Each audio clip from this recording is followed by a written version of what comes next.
moo waral dañuy tàmbali ci ay considérations préliminaires pour wax ni laaj na ñu taxaw ci lan mooy citoyen ak lan mooy militant parce que jàpp naa ne ñaari baat yooyu ñëw ëpp solo ci thème bi yan personnage wala yan personne lay interpeller bi si jiitu mooy le citoyen citoyenneté nag d'abord elle est passive c'est ce qu'on appelle la citoyenneté civile defuloo benn effort pour juddoo Sénégal par exemple boo judduwee rek ñu bind la nga am kayitu juddu am nga nationalité sénégalaise boo xasee ba am 18 ans mën nga participer à toutes les élections pour tabb fépp foo xam ne dañ fay fal nit au suffrage universel direct lépp loo xamante ne ay droit la yoo xam ne citoyen sénégalais daf ci war a bénéficier le droit à l'éducation le droit à la santé le droit de prétendre à toutes les responsabilités publiques sous réserve de respecter les conditions yi nga xam ne moom la texte de loi yi wax ak yeneen ci ay àq ak ay yelleef loolu am nga ko kon ça c'est une citoyenneté civile quand je dis qu'elle est passive mooy defuloo benn effort pour nekk citoyen boobu mu am nag foo xam ne nit dafay naan da koy dépasser mooy nekk bi ma nekk fii ci kaw suuf lan mooy njëriñ bi est-ce que dama fi nekk pour lekk naan noflaay xëy jóge fi wala dama war a am lu ma war a contribuer pour sama développement wu communauté pour améliorer samay conditions de vie wu morom engagement boobu nag mooy indi lu ñuy wax le militantisme moo tax le militantisme mooy le passage de la citoyenneté civile passive à la citoyenneté politique active mooy nit ki léegi désormais dafa am benn conscience ci ne man de am naa lu ma war a contribuer pour ñoŋal sama dundinu askan ci loolu nag nit ki su ko neexee mu ne société civile la bokk di am lu bari lu muy yokk réewam nit ki su ko neexee mu ne man boroom xam-xam laa damay tasaare xam-xam foofu laay yem waaye forme d'engagement citoyen bu gën a rëy mooy l'engagement politique moo waral sànq Ali wax ko Pastef nekkul le premier parti politique au Sénégal bi ñuy créé Pastef il y avait plus de 200 partis politiques au Sénégal mais lu ñuy wax la chose politique au Sénégal Pastef moo ko anoblir Pastef moo sellal lu ñuy defee politique Sénégal moo tax bu ñu naan Ousmane Sonko mu sell mi parce que boo sellal champ politique sénégalais bi loolu nag mooy delloo politique ci vocation noble bi mu nekkoon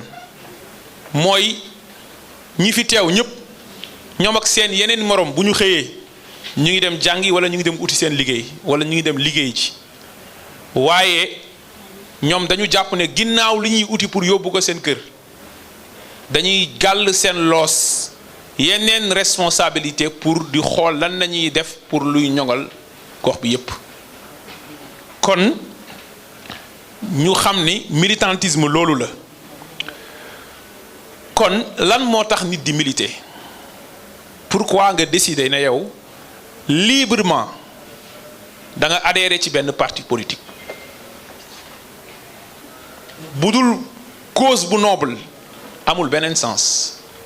bu fekkee da nga dugg ci politique pour jot ci ay responsabilités pour politique publique profiter des privilèges jël ay ressources publiques politique boobu amul benn njëriñ lan moo tax Pastef mën fi fekk benn champ politique benn classe politique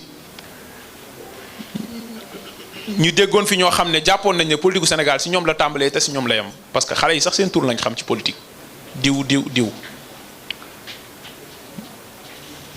ñu bëri ci suñu askan gëmoon ne ah acteur politique de bu ñëwee di la laaj sa kàddu moom moo war a joxe bu joxe di am ñu dem ba acteur politique mën a def levée de fonds mën a dajale 300 millions yoo xam ne sénégalais yi ñoo ko jox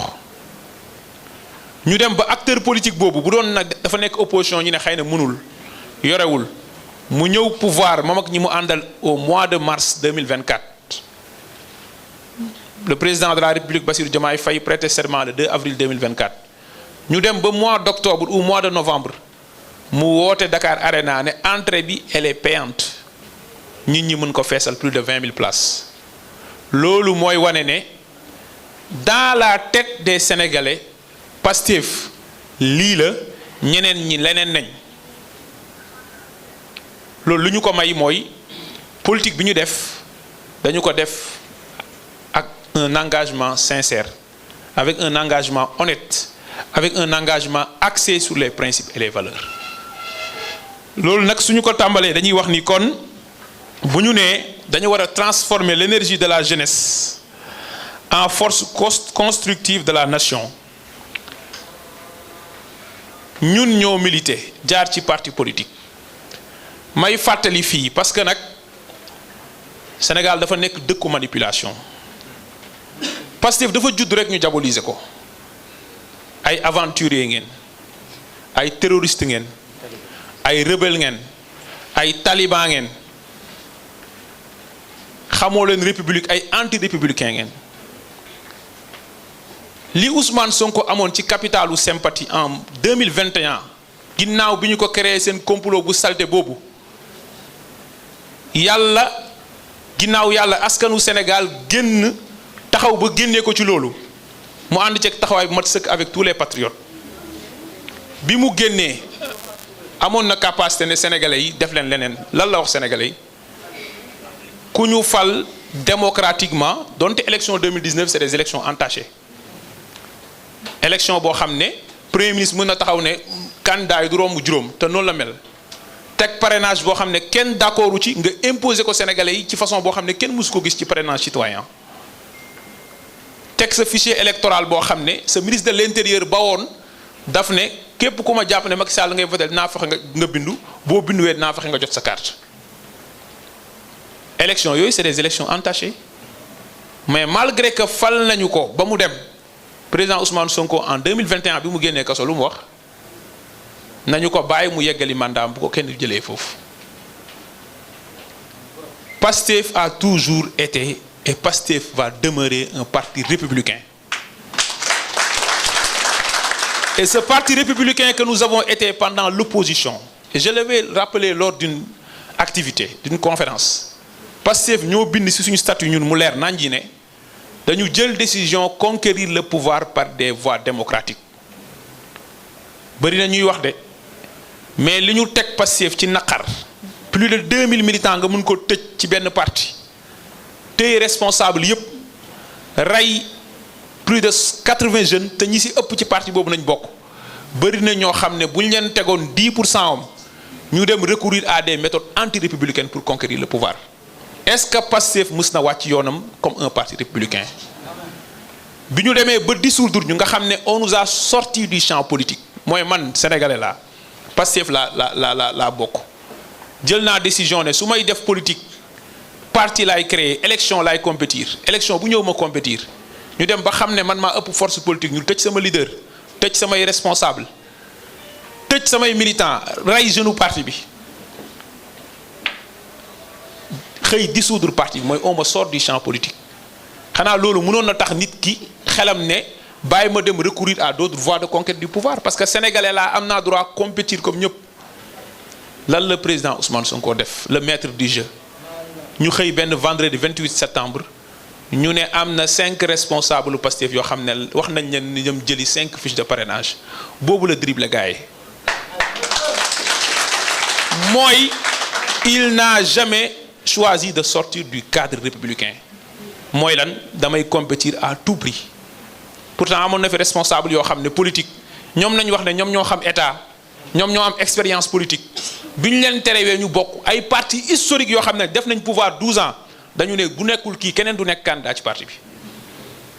Pastef est le parti le plus républicain du champ politique sénégalais ça il faut le dire parti boobu du ko nekk nag ci opposition utiliser voie yooyu ba yegsi ci pouvoir ba président de la république waat ci kanamu sénégalais yépp ñu xam ne ñii dañoo jaar fañ war a jaar te ay doomi sénégalais yu diñ ay nit bëgg a continuer 20 mois après l'exercice du pouvoir par Pastef di la gëmloo ne Pastef dafa jug pour souiller wala pour yàq la république loolu mun na jàll. dem leen ngeen nelaw yi munoo leen jaxase sénégalais yi ak Pastef dem leen ngeen